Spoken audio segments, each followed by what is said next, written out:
tous. Ah, il y a encore des gens qui arrivent, ouais. Ouais, vas-y. Ok.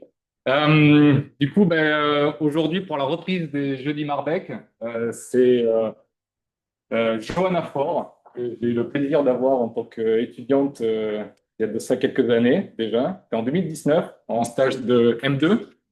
Voilà. Et on a mis plusieurs années à se voir en vrai, parce que j'étais en Australie à ce moment-là, et puis Johanna, elle était basée à Brest, avec des co-encadrants à l'Ifremer de Brest. Et du coup, entre-temps, Johanna, elle a fait pas mal de choses, dont une thèse au Muséum national d'histoire naturelle de Paris euh, sur, euh, sur les captures accidentelles de raies dans les terres australes et antarctiques françaises. Et puis après, elle a enchaîné par un postdoc à Pélagis, qui est un labo à La Rochelle, qui travaille sur les mammifères marins, avec qui on collabore beaucoup. Et là, elle va commencer un postdoc au Portugal, ce que j'ai compris, sur les modèles écosystémiques. Tu vas nous donner les détails de tout ça, je rentre, je ne vais pas spoiler les gens. Mais du coup, voilà, l'idée aujourd'hui, c'était qu'elle nous présente un peu ses différents travaux de recherche, son parcours. Et donc, elle m'a dit que ça allait être autour d'une demi-heure, donc on aura du temps pour les questions après.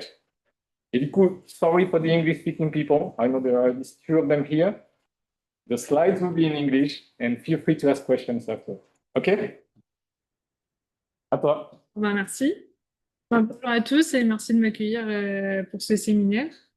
Euh, donc effectivement, je vais vous parler des recherches que j'ai pu faire depuis mon master et de mon parcours, et puis de ce que j'aimerais faire après.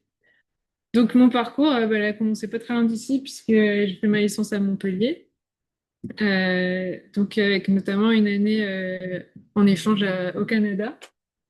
Ensuite, j'ai fait un master d'écologie marine à Marseille et du coup, j'ai eu l'occasion de venir ici pour une des UE dans le cadre de ce master. Et puis, j'ai fait mon stage de M2 à Brest. Donc, où j'ai travaillé sur les impacts trophiques de la déprédation par les cétacés à la Kerguelen et Crozet, donc avec Paul Tixier dans le cadre de la thèse de l'INSEE Clavaro.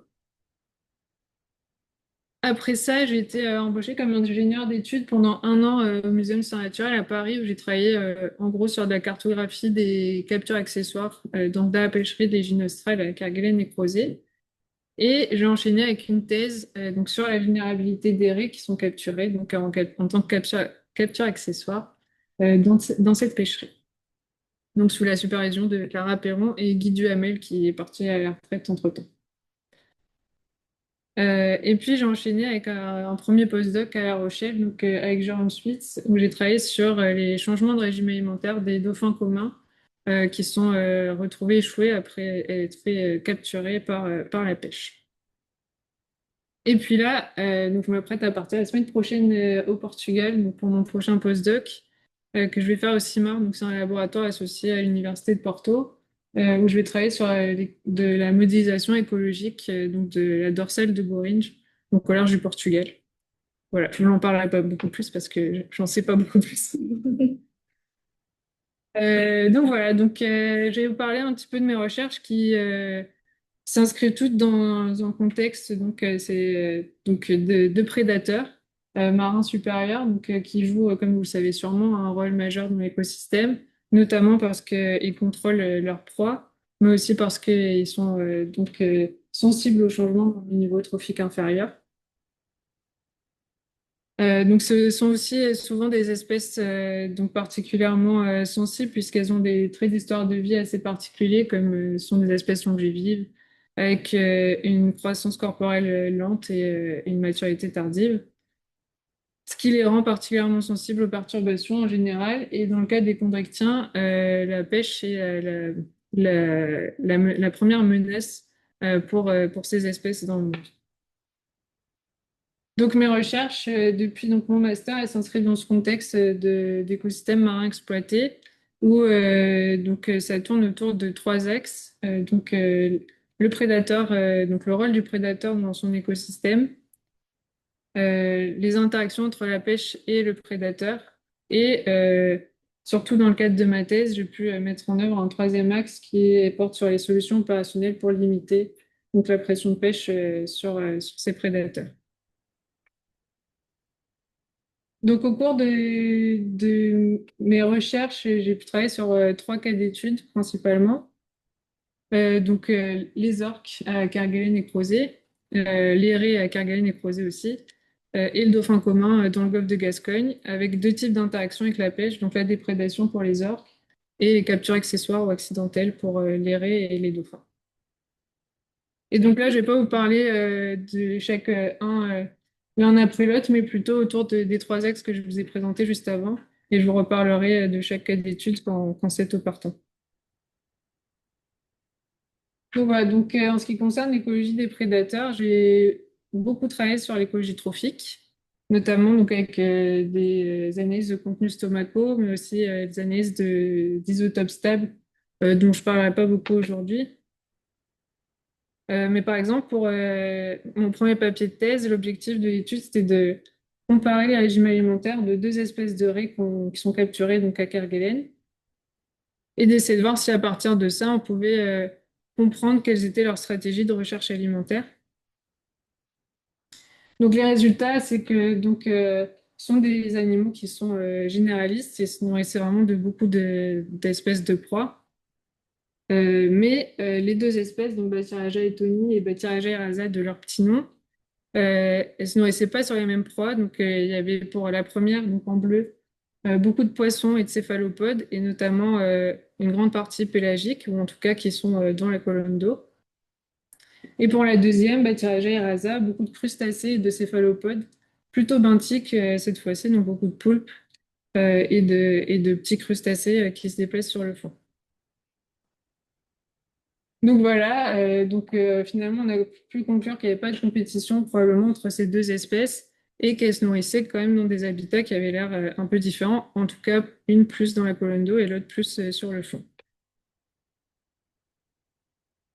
Pour ce qui est des dauphins, moi j'ai fait mon postdoc dans le cadre donc d'un gros projet qui s'appelait Delmoge, qui avait pour but de répondre à l'augmentation, en tout cas à comprendre les raisons de l'augmentation des échouages de dauphins dans les années récentes. Et donc là, la question c'est de savoir est-ce que cette augmentation d'échouages à cause des captures avec la pêche était liée à un changement de régime alimentaire. Ce qu'on a fait, c'est que j'ai comparé le régime alimentaire, les contenus stomacaux en fait des dauphins, depuis qui avait été fait il y a 20 ans, entre les années 2000 et 2005, et des contenus stomacaux qui ont été analysés enfin, récupérés entre 2017 et 2020. Le premier résultat de cette comparaison, c'est que le régime alimentaire des dauphins n'a pas changé. Il est toujours constitué de petites proies pélagiques, donc notamment de sardines, de chinchards et d'anchois, qui sont j'ai entouré là, les trois premières espèces qu'on voit sur le graphique, donc qui est la contribution en masse des espèces dans le régime alimentaire. Ce qui était intéressant à côté de ça, c'était d'observer que pour les espèces, est-ce qu'on voit non, on voit pas. Pour les espèces chinchard et anchois, qui sont donc très présentes, il y a eu un changement avec le chinchard qui est devenu en vert euh, un peu moins présent dans les années récentes par rapport en violet aux années précédentes, et l'anchois qui lui est devenu plus important dans les années récentes, alors qu'il l'était un peu moins avant. Et en fait, ça reflète tout simplement les changements environnementaux, donc avec l'anchois qui est revenu ces dernières années et les stocks de chinchards qui s'effondrent. Donc à l'inverse, c'est maintenant dans le golfe de Gascogne. L'autre aspect qui était intéressant dans ces analyses et ces comparaisons, c'était que dans ce qu'on a appelé les proies mineures, donc qui sont les espèces qui viennent à la fin du graphique, on a ici un changement entre des proies qui étaient avant des proies océaniques, comme le merlan bleu ou les calmars, vers des proies qui sont plutôt côtières, comme les lançons. Et donc ça peut vouloir dire deux choses. Soit les dauphins se nourrissent donc de la même chose, mais plus près des côtes, soit les dauphins se nourrissent de la même chose, mais plus près du fond. Et ça vient du coup supporter les hypothèses donc, de changement de distribution des dauphins pour la recherche alimentaire. Voilà, on passe sur un autre aspect. Donc, pour l'écologie des prédateurs, j'ai aussi pas mal étudié leur distribution spatiale, notamment donc, à travers plusieurs types de modèles. Là, je vous présente un gamme que j'ai fait à partir des données de pêche et des données donc, de pêche commerciale et scientifique. Ici, l'idée, c'était de savoir, dans le cadre de ma thèse au sujet des raies, si la population était distribuée d'une certaine façon dans la zone de pêche, à savoir est-ce que, il y avait une ségrégation mâle-femelle ou en fonction de la taille ou de la maturité. Et si, du coup, on pouvait identifier des zones qui étaient plutôt importantes pour, du coup, la population de raies. Donc là, ce qu'on a trouvé d'abord, c'était que pour l'espèce Bathyrragia etoni, la taille augmentait avec la profondeur. Donc, ce qu'on pouvait voir finalement sur une carte, c'est que les individus les plus petits étaient au niveau du plateau on peut voir en bleu, et les individus les plus grands étaient au niveau des pentes et sur les hauts fonds, qu'on peut voir plus en orangé et en rouge. Et donc ça, c'était assez intéressant parce que ça montre sûrement des zones importantes pour les juvéniles ou pour les petits individus.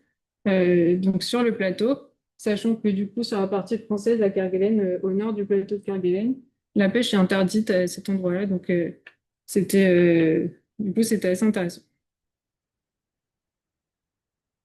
J'ai travaillé aussi dans le cadre de ma thèse sur un autre aspect de l'écologie et de la biologie des prédateurs, qui était du coup l'estimation d'abondance.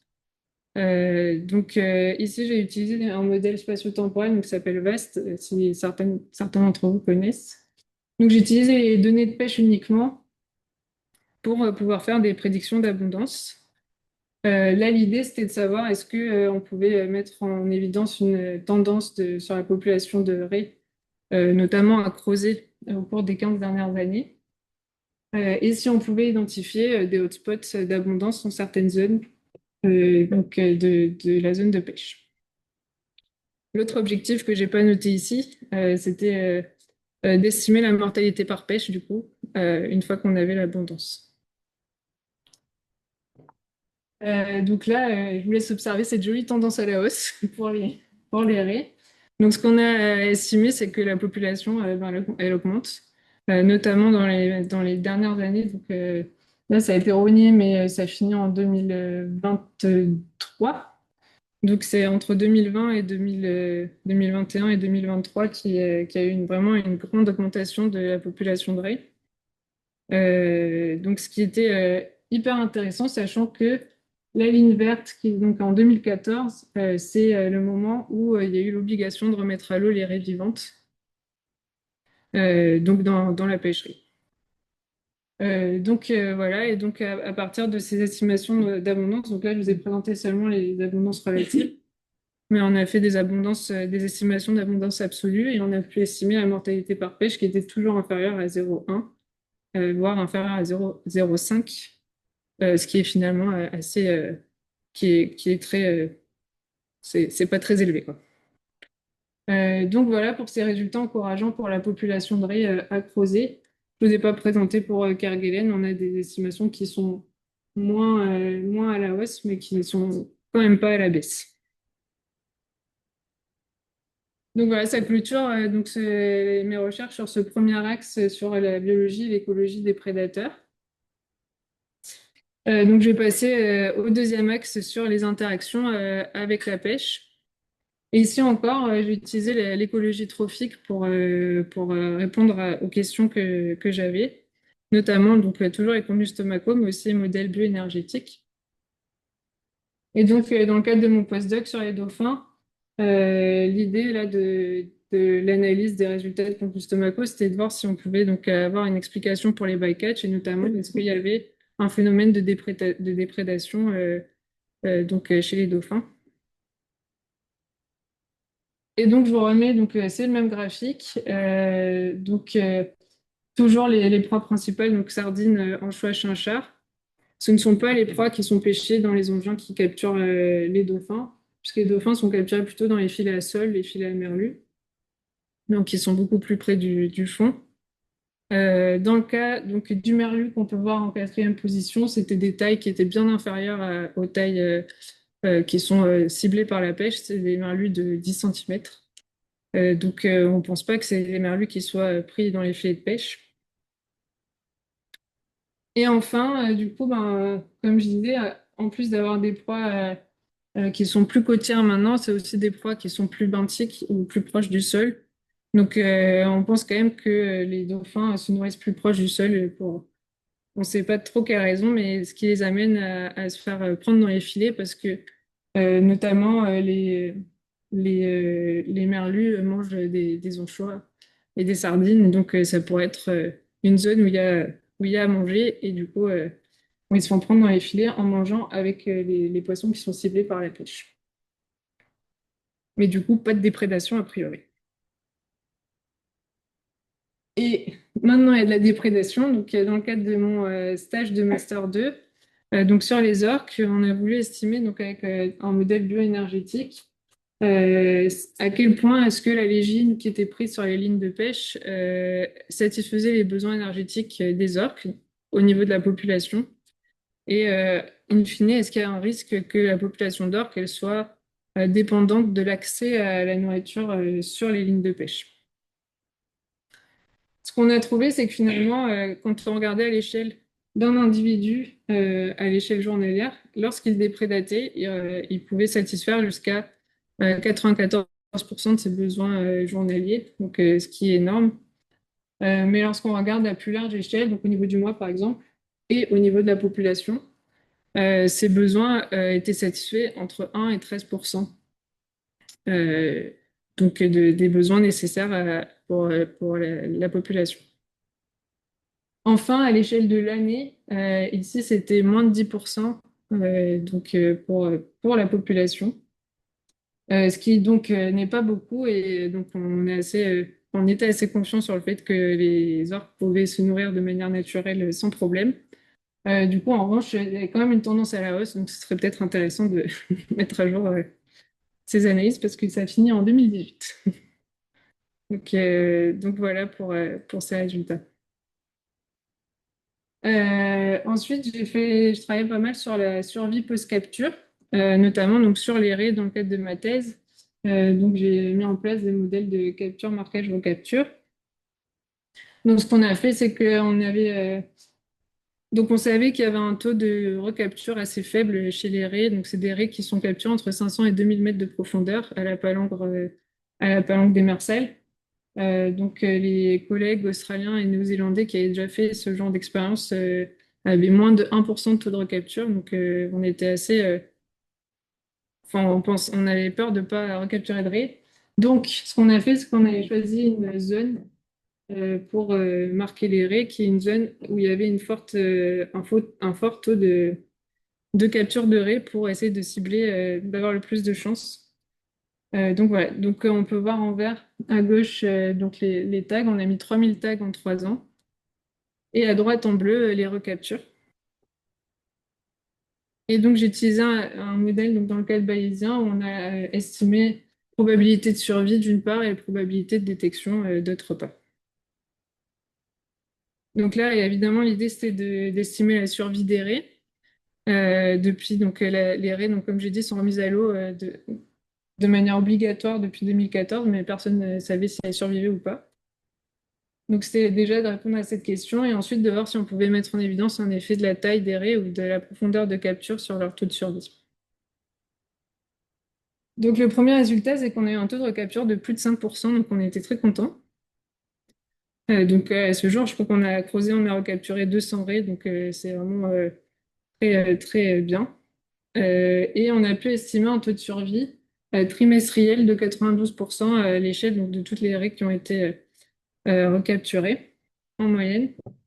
Et donc, ce qu'on a fait ensuite, c'est qu'on a regardé donc, par catégorie de taille et de profondeur les taux de survie. Et on avait quand même des taux de survie. Donc, on peut voir sur ce graphique qui montre les résultats pour les petits traits. Donc, c'était moins de 75 cm. Donc, on a des taux de survie qui sont entre 0,80 et 0,90. Donc, c'était c'était pas mal, mais on peut voir quand même des différences, du coup, liées à la profondeur, mais aussi liées à la taille des raies. Euh, donc les raies peuvent survivre à la recapture, ça c'est un bon résultat, mais il faut savoir que les manipulations étaient faites par des scientifiques. Les raies étaient en bon état, donc on pensait qu'elles allaient survivre. Elles n'étaient pas trop blessées, ça c'est vraiment une limite par rapport à ce qu'on peut observer dans la pêcherie à grande échelle. Et voilà qui clôture ce deuxième axe. Et je vais du coup finir sur les solutions opérationnelles, donc des propositions sur lesquelles j'ai travaillé pendant ma thèse. Donc toujours en se basant sur les résultats que j'ai pu avoir du coup en écologie trophique notamment. Comme je vous ai dit un peu plus tôt, il y avait une des espèces de raies qui se nourrissait vraiment sur le sol, de crustacés benthiques et de poulpes. Et on savait de la biblio que les taux de capture de raies étaient beaucoup plus faibles quand on utilisait de la palangre espagnole plutôt que de la palangre d'Autoline. Donc tout ça amène à penser que si on pouvait faire flotter les hameçons dans la colonne d'eau plutôt que de les laisser sur le fond, on pourrait éventuellement diminuer les captures de raies. Donc ça, c'est une proposition que j'ai faite aux pêcheurs et aux gestionnaires à la fin de ma thèse, donc de tester des hameçons flottants pour essayer de limiter les captures. Et enfin, en ce qui concerne la survie post-capture, les résultats montrent que les raies peuvent survivre. Mais comme je disais, donc ça dépend de la manipulation et de la bonne condition et de la bonne évaluation de la condition des raies. Ça dépend aussi des paramètres, donc comme je disais, de profondeur de pêche. Donc j'ai pu faire quelques recommandations, notamment de pêcher moins profond quand c'était pas nécessaire. Et il y avait aussi un taux de survie plus faible à faible profondeur qu'on a associé au fait que les lignes étaient virées plus vite à faible profondeur. Donc voilà, tout ça, c'est des éléments qu'on a donnés aux pêcheurs pour essayer de limiter la mortalité des raies. Et j'ai aussi pu mettre en œuvre la création de posters et de vidéos de prévention pour les pêcheurs. Donc on a fait toute une vidéo qui montre le processus qui est normalement diffusé aux marins quand ils vont à Kerguelen et Crozet. Et donc des posters qui sont normalement affichés à l'usine pour aider les marins à faire une évaluation rapide et efficace d'évaluation des raies et à bien les tenir pour pas empirer la situation. Donc voilà sur ce volet que j'ai pu faire pendant ma thèse. Et donc ça clôture un petit peu tous les travaux que j'ai fait là, ces 6 dernières années. Je vais passer un petit peu quelques dernières minutes sur mes perspectives. Bon, à court terme, je vais faire mon postdoc au Portugal sur de la modélisation écologique.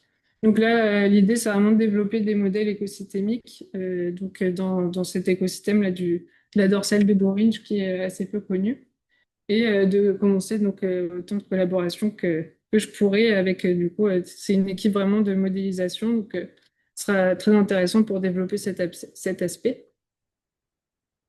Et à moyen long terme, j'aimerais éventuellement créer un petit projet pour tester ces avançons flottants dont j'ai parlé juste avant.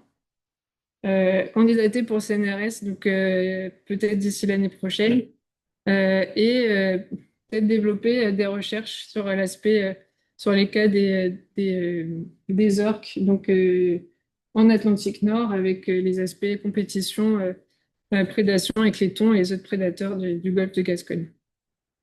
Voilà. Je vous remercie pour votre attention.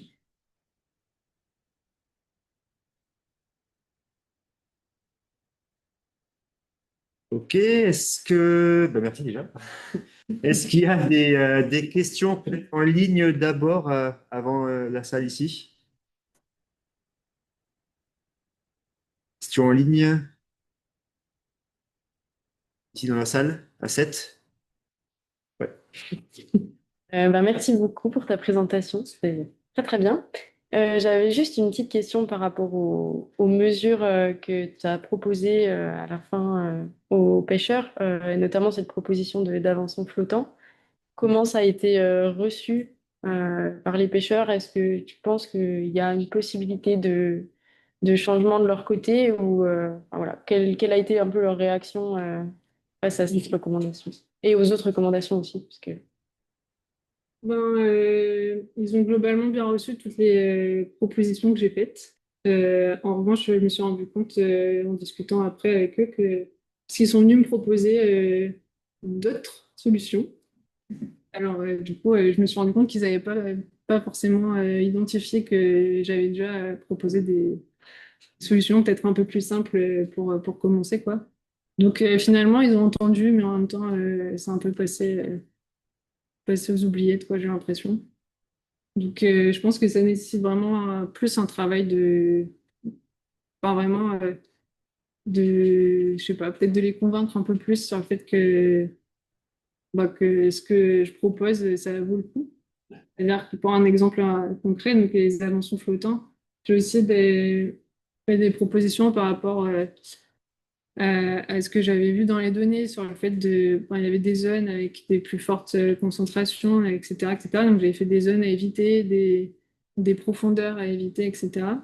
Et ils sont venus me parler de tester des répulsifs électromagnétiques je sais pas combien de milliers d'euros, alors que finalement, par exemple, les avions flottants, ça coûterait pas grand-chose. Donc, voilà. Je pense qu'ils ont besoin d'être convaincus par les solutions. et en expérimentant aussi peut-être pour leur montrer que Et c'est pour ça aussi que là, je voulais vraiment proposer un projet, monter un projet sur les avions flottants pour être un peu plus force de proposition, quoi. Et je pense pas que ça viendra forcément de le changement. En tout cas, ils sont très à l'écoute. C'est pas le mot. Nicolas en ligne? Ouais, merci. Désolé de ne pas être là. J'ai une question sur le. Merci pour ton exposé. L'estimation des populations de raies que tu as fait autour de Kerguelen et qui montrait une vision optimiste de l'augmentation de la biomasse ou de l'abondance, je ne sais plus. Et si j'ai bien compris, tu as utilisé des données de capture. Donc et si on recroise avec le fait que la raie est longévive, croissance lente et tout ça, enfin, je trouve que l'augmentation de l'abondance est presque suspecte, enfin, ou en tout cas interroge, même si c'est un bon signe. Et du coup, est-ce qu'il y a dans les données de capture, est-ce que dans le comportement des pêcheurs ou les zones de pêche, il y a eu une modification sur ces dernières années? Avec concentration de l'effort de pêche dans des zones à plus forte densité qui pourraient être aussi responsables de cette augmentation des estimations. Euh, alors, plusieurs choses. Du coup, on a estimé l'abondance avec les données de pêche. On ne s'est pas du tout servi des données de marquage parce que justement, les données de marquage étaient restreintes à une seule petite zone de la zone de pêche. Et on a fait ces estimations d'abondance. En fait, on les a fait spatialement. Donc, on a estimé l'abondance dans chaque petit carré de 10 km par 10 km de la zone de pêche. Et à la fin, on a sommé pour avoir l'abondance totale.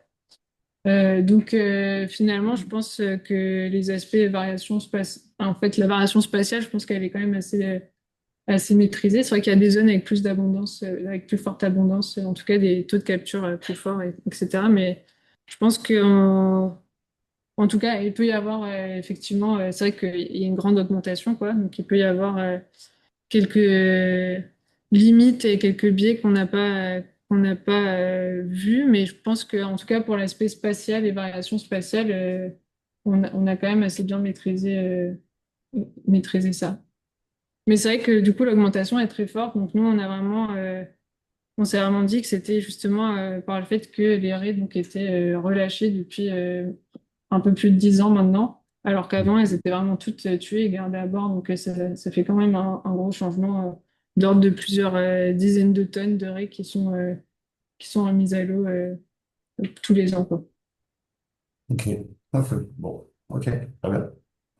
Et par rapport à ça, Johanna, enfin, on voit sur ta courbe que l'augmentation, elle commence un petit peu avant la mise en place de la mesure. Après Et en ça. fait, en discutant tout à l'heure, ce que tu me disais, c'est qu'il y a potentiellement un effet lié à l'espèce ciblée par la pêche, qui, elle, a diminué, Ouais. Il y a, une compétition entre les deux, c'est-à-dire, ouais. ouais, il y a peut-être une compétition avec la Légine, mais ça reste encore à voir. Après, il y a aussi ce qui s'est passé avant la série temporelle nous, qu'on a étudiée. Donc, nous, on commençait à 2006. C'est qu'avant, il y avait aussi beaucoup de pêche illégale. Et avec on sait, en tout cas pour la légine, des taux de capture, enfin, en tout cas des tonnages de légine capturés vraiment énormes donc, pour les raies. Et c'était de la pêche au chalut. Donc, c'est sûr qu'il y avait aussi, en fait, je pense, beaucoup de raies qui étaient capturées avant 2006, ce qui peut-être aide à cette petite augmentation qui commence au début des années 2000. Donc, ça veut dire que l'augmentation des raies, c'est pas, enfin, n'aura pas un effet positif sur les stocks de légine, mais Ouais, plutôt peut-être. l'inverse, Mm. et que du coup se pose la question de maximiser tes mesures de conservation sur ces espèces-là au détriment du stock. Ouais. Ça reste encore, du coup, pour la compétition avec la légine, c'est vraiment une hypothèse. Il y avait Florencia qui a une question. Alors, Pascal. Et, j'ai plusieurs questions, mais c'était à peu près la même doute. Et juste pour continuer la question, il n'y avait pas un changement de fort de pêche, un changement dans la profondeur de pêche. Il n'y a aucun autre facteur qui, qui peut avoir l'influence sur l'abondance. Ouais, bon, non, en termes d'effort de pêche, il y a toujours eu 7 et 8 bateaux depuis, je crois, 2022. Donc c'est toujours les mêmes et le même quota. Je crois que c'est 800 tonnes posées depuis, je sais pas, Paul, depuis 15 ans, ouais, c'est toujours le même quota de pêche. Donc en termes d'effort de pêche, par contre, alors peut-être qu'il y a un effort de pêche un peu plus grand ces dernières années parce qu'il y a moins de légines. Mais en fait, sur plein d'aspects, ils sont limités aussi les pêcheurs. Donc finalement, le nombre d'hameçons mis à l'eau n'a pas tellement changé. Ouais. Et une autre petite question sur, tu as parlé de deux espèces qui ont l'écologie qui mangent le feeding ecology benthic versus bentopelagic. Est-ce que tu as eu des différences de taille ou de sexe par rapport à ces deux classifications de... Sur les deux espèces, Non, oui, des noms de chaque espèce. chaque espèce, alors pour une des espèces, il n'y a que des adultes en fait qui sont capturés. Donc on ne sait pas ce que mangent les immatures. Pour l'autre espèce, on capturait les deux. Et effectivement, ici, on avait un petit changement. C'est-à-dire que les immatures, elles mangent vraiment exclusivement des crustacés, des petits crustacés qui sont dans le sol. Alors que les adultes, elles mangeaient plus des poulpes, etc. Mais ça restait, en tout cas, sur le fond. Ouais. Alors, super vite, c'était quel type de taille? Tu as fait acoustique ou tu as fait traditionnel? Non, tag conventionnel. Mais merci pour ta présentation. Moi, j'ai mis une remarque toujours pareille avec cette hausse de l'abondance parce que du coup, les professionnels, quand tu les sensibilises et que tu leur dis qu'il faut mettre en place des bonnes pratiques et tout ça, ils vont te dire, mais attends, sur les bonnes pratiques, on ne faisait rien il y a 10 ans et quand on voit les augmentations des abondances, à quoi ça va servir, quoi.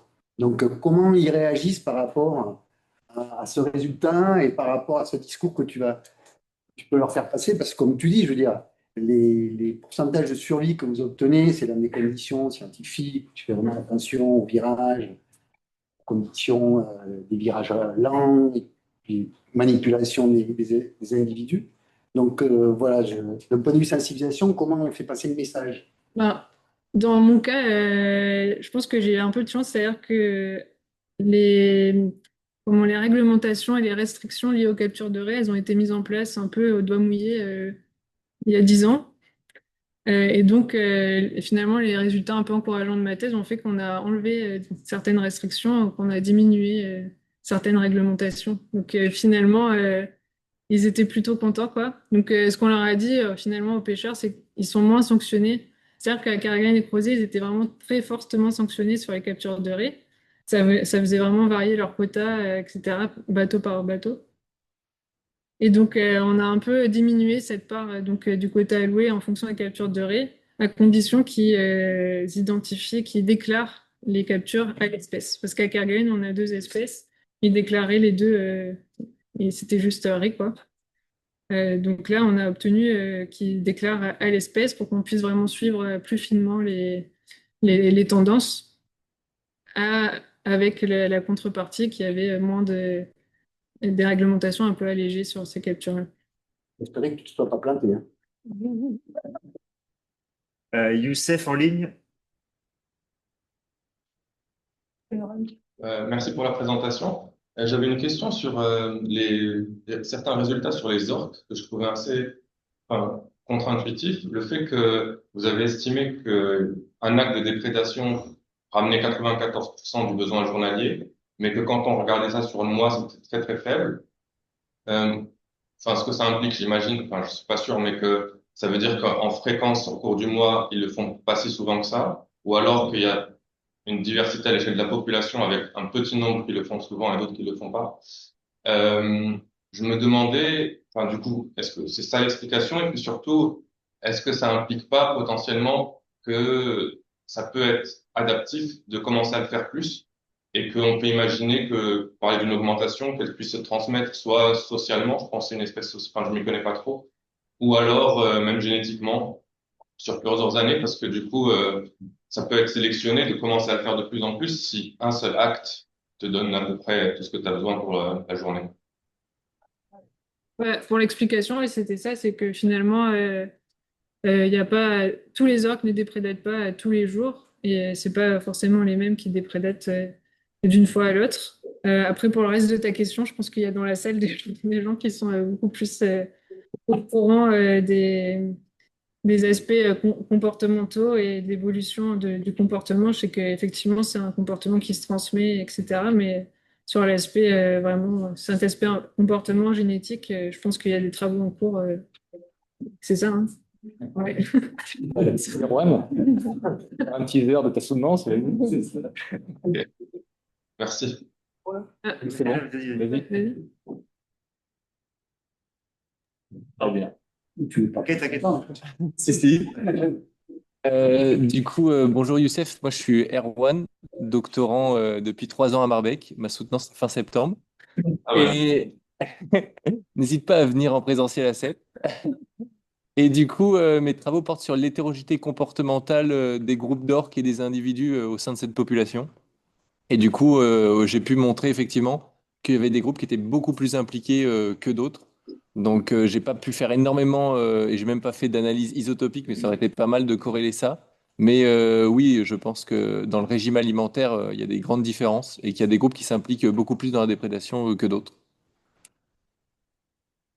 Ok, donc ça s'est potentiellement amené à augmenter ou à être sélectionné sur le long terme, ça dépend, j'imagine. Oui. Ok, merci beaucoup. J'essaierai d'être là, je ferai pour ta tête. Il y a une autre question. Ouais. Je vais revenir sur comment tu calcules ta mortalité à partir des captures et captures. ouais. C'est curieux de savoir comment tu pouvais faire, sachant que tu as un taux de recapture qui est assez faible pour estimer justement une mortalité. Là, vous n'avez pas utilisé de marque électronique, c'est juste Ouais, c'est juste des tags. Ouais, ce qu'on a fait, déjà, le taux de recapture n'était pas si faible. Par exemple, sur les oiseaux, je sais que c'est genre 2% ou un truc comme ça. Mais nous, la grosse difficulté qu'on avait, c'est que, en fait, pour assurer le fait que d'avoir les bonnes données, une fois qu'on avait une recapture, on gardait l'arrêt à bord pour récupérer les tags et avoir vraiment les numéros et être sûr qu'on ne se plante pas. Parce que si on remet l'arrêt à l'eau, après, on ne sait plus trop. Donc, c'était surtout ça la difficulté dans notre modèle, c'est qu'on avait vraiment un événement de marquage, un événement de recapture.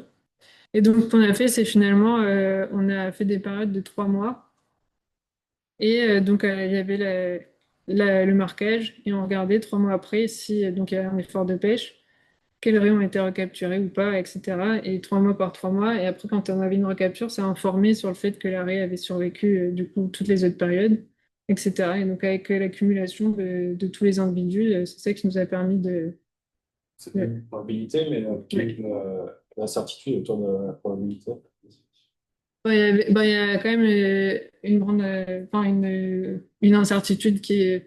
Donc, ce qu'il faut savoir, c'est que les résultats, c'est trimestriel, du coup, c'est la survie par 3 mois. Donc, c'est 92%, je crois que ça fait autour de 80% par annuel. Et du coup, l'incertitude, elle est assez maîtrisée. Finalement, on a quand même fait des tests, des tests en mettant, comme on a utilisé un modèle bayésien, on a essayé en mettant des priors qui étaient vraiment pessimistes en disant elles survivent pas beaucoup. Et du coup, pour voir si vraiment nos données étaient informatives. Et donc, on a vu quand même qu'on pouvait être confiant dans l'estimation qu'on avait, parce que même en mettant un prior avec une faible survie, on arrivait à retrouver un résultat avec une survie assez élevée. Donc voilà. Et ce qu'il y a aussi, la limite, c'est que ce qu'on estime, c'est ben, soit de la survie, soit de la détection. Donc là, on avait une très forte survie et une très faible détection. Donc c'est à quel point est-ce qu'on fait confiance à ça. Après, comme on a aussi estimé qu'il y avait a priori une population assez importante, on s'est dit que finalement, on pouvait faire confiance au fait que la détection elle était assez faible dans l'eau. Quand on met une ligne à l'eau, on n'a pas beaucoup de chance de récupérer cet individu-là au milieu de milliers d'autres, quoi. Donc voilà. Mm. Et ça,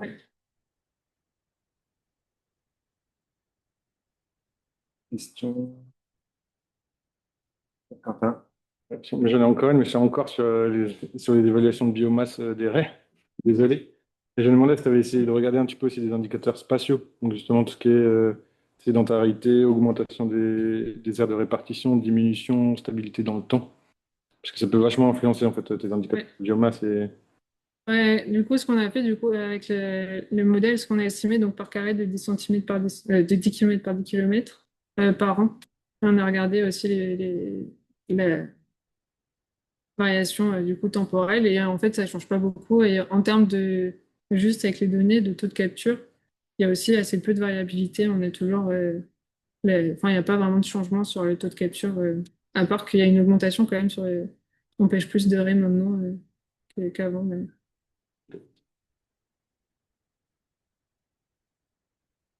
la maturité sexuelle, ça, c'est pas fait. Alors, l'espèce donc, que je présentais donc à Crozet, on n'a pas d'âge, parce qu'on n'arrive pas à faire de lecture d'âge, mais en termes de taille, c'est autour de 80 cm. Sur des individus qui peuvent faire 1,20 m, donc maximum. Estimation. Non, on a des vertèbres lisses comme. Ouais.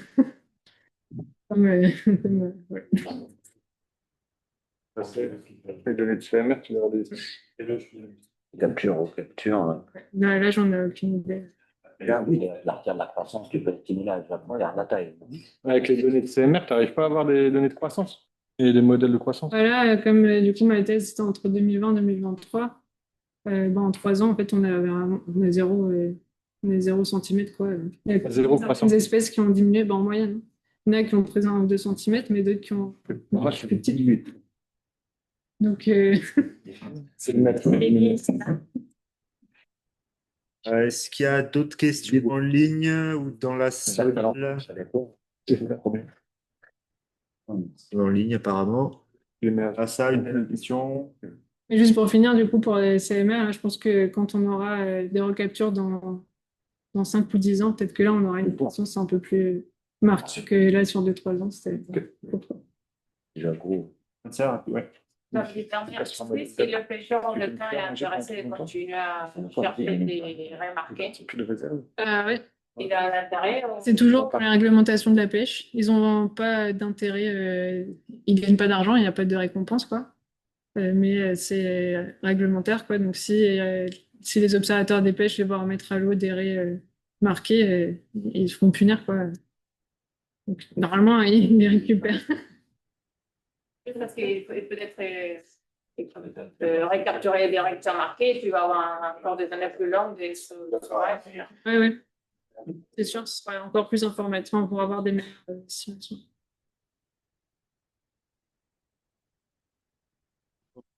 Ok, merci encore pour la présentation. Merci à tout le monde.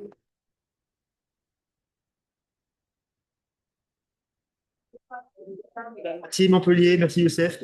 Merci, à bientôt. For your information, next week it will be in English because we have Japanese guests. Je vais arrêter la réponse. Ouais.